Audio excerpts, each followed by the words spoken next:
If you know some of the other videos I've done, I've pointed out over and over again Dune has shaped Star Wars as well as other modern science fiction.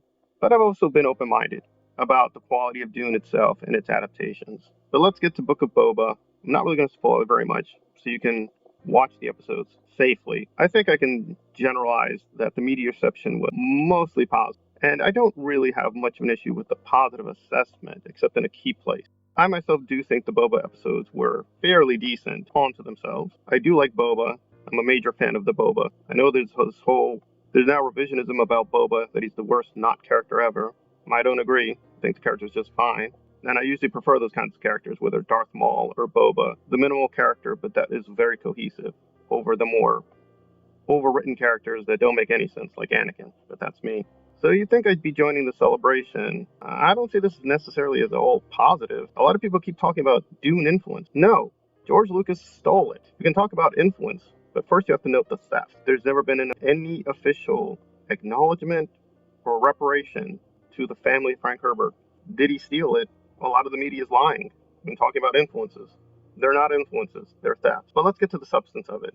The most obvious place that the two intersected was the Tuscans now are very close to the Fremen in the Dune mythology.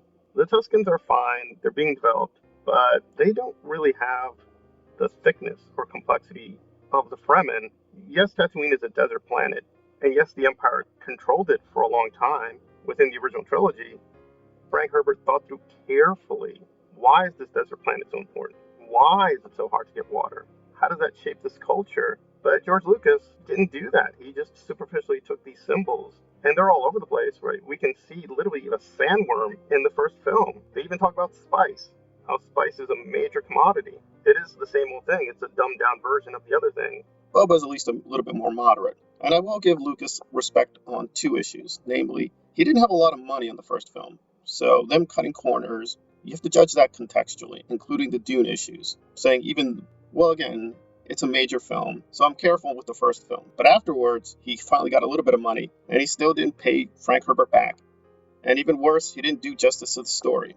In terms of the Dune stuff, it's fine. It wasn't terrible, but it was frankly very childish and simplistic. It seems they're just taking the form of the story, but they're not really thinking it through. I mean, did I enjoy Boba essentially becoming the equivalent of a Quetzalcoatl cataract, or him being integrated into the quote Fremen culture? Yeah, it's nice. I don't hate the actor. I like Django and I like Boba Fett, so I'm actually pretty consistent. Way more consistent than these other people. But if some people are brought into this through Boba to Dune, as a fan of Dune, I think, okay, you got to look at what was done correctly and done rightly. And on a final note, I will respect George Lucas with Boba himself. Boba is not a Dune character. I would defend him there. Boba Fett is his own character apart from the Dune mythology. He's stolen from another source. He's stolen from Sergio Leone westerns. He's basically another stolen idea Lucas got from these old westerns, the spaghetti westerns. But to be fair to him, he's technically not really within the Dune universe. So Boba is fine onto himself. But I'm going to stick to my guns here. Frank Herbert never licensed or authorized George Lucas to do this.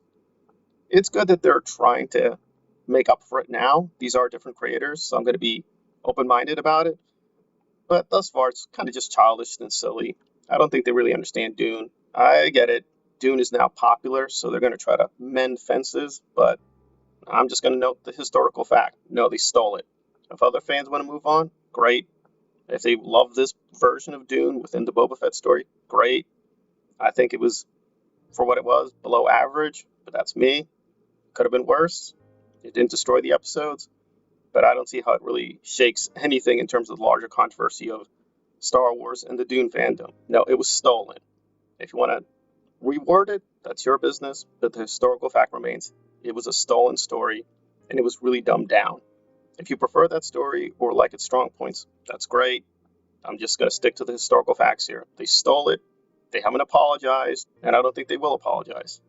So I don't see why some certain Dune fans like myself who don't want to move on should not be stigmatized. They stole it. They're not going to apologize. This isn't an apology. But, you appreciate the influences and references. And if it helps the larger Dune fandom, I'm all for that. But really, I was not overly impressed. Wasn't terrible, but was not really all that impressive either.